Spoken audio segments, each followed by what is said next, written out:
बिस्मिल्लाहिर्रहमानिर्रहीम। Resolution of vector. Students, अब हम पढ़ेंगे रिजोल्यूशन ऑफ वेक्टर, मतलब कि वेक्टर्स को उसकी कंपोनेंट में रिजॉल्व करना। रिजोल्यूशन ऑफ वेक्टर का क्या मतलब कि एक वेक्टर है सपोज, और हम उसको इसके कंपोनेंट में स्प्लिट करते हैं या डिवाइड करते हैं, तो उसको हम क्या कहते हैं? Resolution of vector.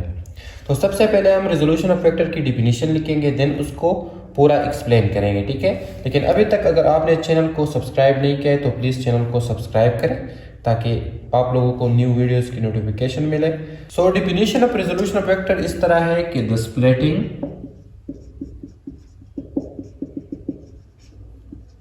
Of a vector into its components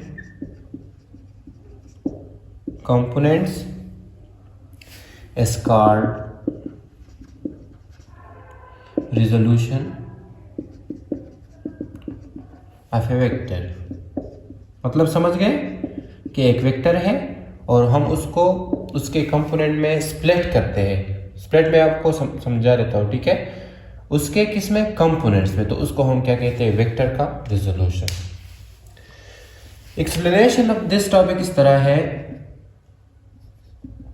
कि लेट्स सपोज हमारे पास एक एक्स वाई प्लेन है। क्या है? एक्स वाई प्लेन, मतलब एक एक्स एक्सिस है और एक क्या है? वाई एक्सिस, और इसमें एक वेक्टर पड़ा हुआ है। लेट्स सपोज वो वेक्टर क्या है?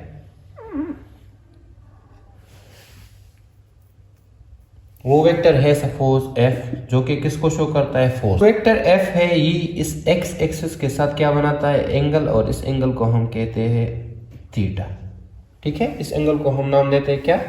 थीटा।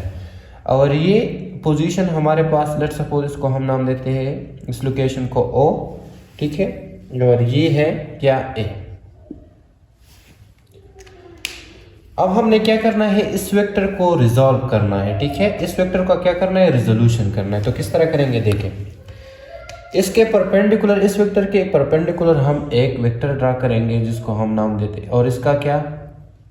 हेड इधर लगाएंगे और टेल एक्सिस के साथ होगा, और इसको हम नाम देते हैं क्या? परपेंडिकुलर वेक्टर ऑफ फोर्स क्या? वाई, एफ वाई, ठीक है। एक कंपोनेंट हम क्या करेंगे? ड्रा करेंगे परपेंडिकुलर, जिसका हेड वेक्टर एफ के हेड से मिलेगा और टेल एक्सिस के साथ, और एक इसका हॉरिजॉन्टल कंपोनेंट है जो कि है ओ बी या एफ वेक्टर एफ एक्स, ठीक है। फोर्स का हॉरिजॉन्टल कंपोनेंट या एक्सिस के साथ फोर्स का जो कंपोनेंट है वो है एफ एक्स।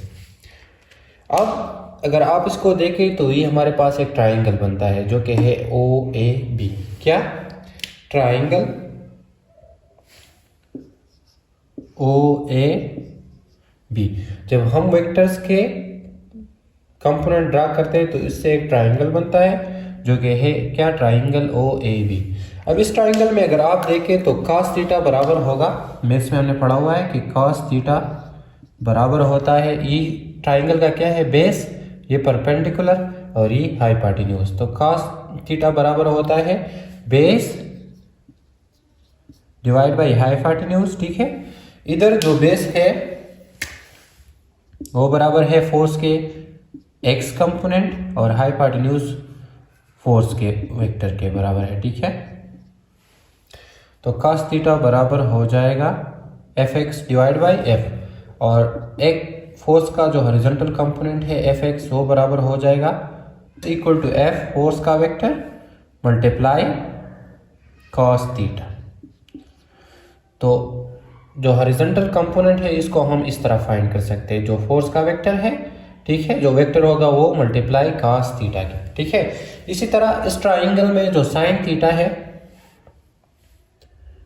वो बराबर होगा, हमें मालूम है कि sin थीटा बराबर होता है परपेंडिकुलर डिवाइड बाई हाइपोटेन्यूज, ठीक है। इधर परपेंडिकुलर क्या है?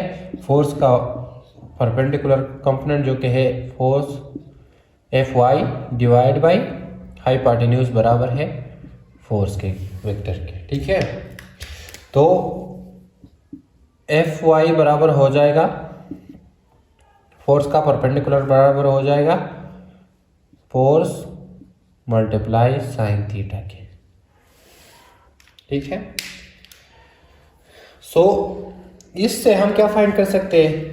इस फार्मूले से हम फोर्स की जो हॉरिजॉन्टल कंपोनेंट है वो फाइंड कर सकते हैं, और इस फार्मूले से हम फोर्स का जो परपेंडिकुलर कंपोनेंट है वो फाइंड कर सकते हैं। फोर्स का हॉरिजॉन्टल कंपोनेंट बराबर होगा जो वेक्टर होगा वो, ठीक है, मल्टीप्लाई cos थीटा के, और जो परपेंडिकुलर कंपोनेंट है वो इक्वल होगा फोर जो वेक्टर होगा मल्टीप्लाई साइन। अब ये तो हो गया कि हम जो हॉरिजॉन्टल कंपोनेंट है वो इस फार्मूले से फाइंड करेंगे और वर्टिकल कंपोनेंट इस फार्मूले से फाइंड करेंगे। लेकिन अब क्वेश्चन ये है कि ये जो फोर्स है, ये जो वेक्टर हमारे पास गिवन होगा, इसका मैग्नीट्यूड किसके बराबर होगा? पाइथागोरस थ्योरम हमें मालूम है कि जो हाइपोटेन्यूज है इसका स्क्वायर इक्वल होता है बेस के स्क्वायर के, ठीक है, प्लस परपेंडिकुलर के स्क्वायर के। तो इधर हाइपोटेन्यूज किसके बराबर है? वेक्टर एफ के, ठीक है, तो एफ का स्क्वायर इक्वल टू बेस जो है वो किसके बराबर है? F x square plus perpendicular बराबर है फोर्स का जो वर्टिकल कंपोनेंट है एफ वाई का स्क्वायर, और ये बराबर होगा, स्क्वायर को हटाने के लिए हम क्या लगाएंगे? अंडर द रूट, तो अंडर रूट और स्क्वायर खत्म होगा इधर, ठीक है, इधर खत्म हो जाएगा। तो फोर्स का मैग्नीट्यूड बराबर होगा हॉरिजॉन्टल कंपोनेंट का स्क्वायर वर्टिकल कंपोनेंट का square whole under the root के। तो इस फार्मूले से हम इस वेक्टर का मैग्नीट्यूड फाइंड करेंगे, ठीक है। इस हम डायरेक्शन ऑफ दिस वेक्टर किस तरह फाइंड करेंगे? तो हम इसका जो डायरेक्शन है वो फाइंड करेंगे फ्रॉम थीटा, और इस ट्राइंगल को अगर आप देखें तो इससे थीटा हम किस तरह निकालेंगे? हमें मालूम है कि टेंजेंट थीटा बराबर होता है परपेंडिकुलर डिवाइड बाय बेस के, ठीक है।